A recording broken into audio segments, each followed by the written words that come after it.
देखा जाए तो हमारे आज के मिसाइल्स और विपन्स कुछ भी नहीं है उन अस्त्र शस्त्र के आगे जो भगवान श्री कृष्ण और अन्य देवी देवता रखा करते थे। दोस्तों, मैं बात कर रहा हूँ सुदर्शन चक्र, ब्रह्मास्त्र, गदा और त्रिशूल जैसी महाविनाशक अस्त्र के बारे में। आखिर क्या थी इन अस्त्रों की विशेषता और क्या ये अस्त्र अब भी मौजूद है, और अगर हाँ तो कहाँ? ऐसे कई इंटरेस्टिंग क्वेश्चंस और फैक्ट्स के बारे में जानेंगे इस वीडियो में, तो वीडियो को लाइक और चैनल को सब्सक्राइब कर लो। सुदर्शन चक्र, जिसे भगवान विष्णु और उनके अवतार भगवान श्री कृष्ण धारण किया करते थे। सुदर्शन चक्र एक ऐसा महाविनाशक अस्त्र है जिसमें हमेशा 108 कांटेदार ब्लेड्स हमेशा घूमती रहती थी, और इसमें सबसे विशेष बात यह है कि यह केवल मन की गति से ही चलता है, यानी जो चक्रधारी सोचे वो अस्त्र वो करता था। और इसकी गति का अंदाजा इसी बात से लगाया जा सकता है कि जहां आप बैठे हैं वहां से चांद की दूरी या सूरज की दूरी या किसी और दूसरे प्लैनेट्स की सोचे, जितना देर आपने सोचने में लगाया उतने ही देर में सुदर्शन चक्र वहां से घूमकर आ सकता था। जैसा कि आप जानते होंगे कि द्वापर युग के अंत में भगवान श्री कृष्ण ने अपना देह त्याग दिया था,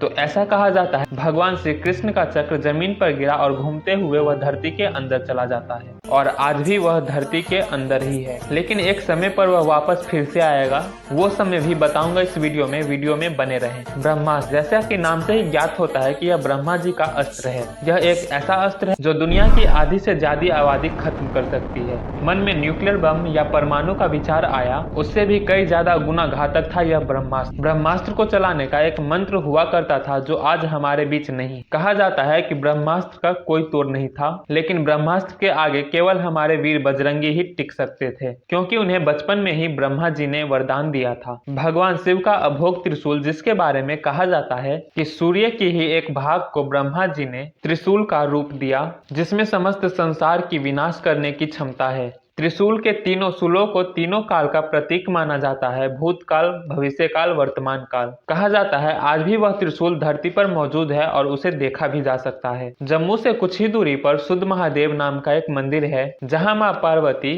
भगवान शिव की तपस्या कर रही थी। उसी समय एक राक्षस आकर शिव की पूजा करने लगता है। माता पार्वती उस राक्षस को देखकर घबरा जोर से चिल्लाती है, जिससे भगवान शिव कुछ देखे बिना अपना त्रिशूल उस राक्षस की ओर फेंक देते हैं। लेकिन बाद में पता चलता है कि वह राक्षस भगवान शिव का ही भक्त है, तो उन्हें अपने आप पर क्रोध आता है और वह अपने ही त्रिशूल को तोड़कर वहां गाड़ देते हैं, और उस राक्षस के नाम पर ही वहां पर मंदिर बन जाता है, शुद्ध महादेव मंदिर। सवाल आता है कि ये अस्त्र शस्त्र गए कहाँ और इनकी ज्ञान क्यों नहीं है हमारे बीच। दोस्तों, महाभारत युद्ध के समय 20 से 30 ऐसे महायोद्धा थे जिन्हें अस्त्र और शस्त्र का ज्ञान था। युद्ध के दौरान जिनमें से कई वीर गति को प्राप्त हो गए, और जो बचे उन्हें भगवान श्री कृष्ण ने पहले ही मना कर दिया था अस्त्र विद्या को आगे बढ़ाने से, क्योंकि भगवान श्री कृष्ण जानते थे कि आने वाले कलयुग में इन अस्त्रों का गलत इस्तेमाल किया जा सकता है, और इसलिए द्वापर युग खत्म होते हुए इन अस्त्रों का ज्ञान भी हमारे बीच से पूरी तरह खत्म हो गया। लेकिन भविष्य में लिखा और कई धार्मिक ग्रंथों की माने तो भविष्य में जब भगवान कल की कलयुग का अंत कर देंगे, उसी दौरान वह सुदर्शन चक्र भी भगवान कल्कि के पास वापस आ जाएगा, क्योंकि वह स्वयं विष्णु के ही अवतार होंगे। और उसी समय भगवान गणेश धूम्रकेतु अवतार लेकर धरती पर आएंगे और फिर से ज्ञान को पूरे विश्व में फैलाएंगे। दोस्तों, चैनल को सब्सक्राइब कर लेना, ऐसे ही फैक्ट्स, नॉलेजेबल वीडियोज मिलते रहेंगे। मिलते हैं अगले वीडियो में।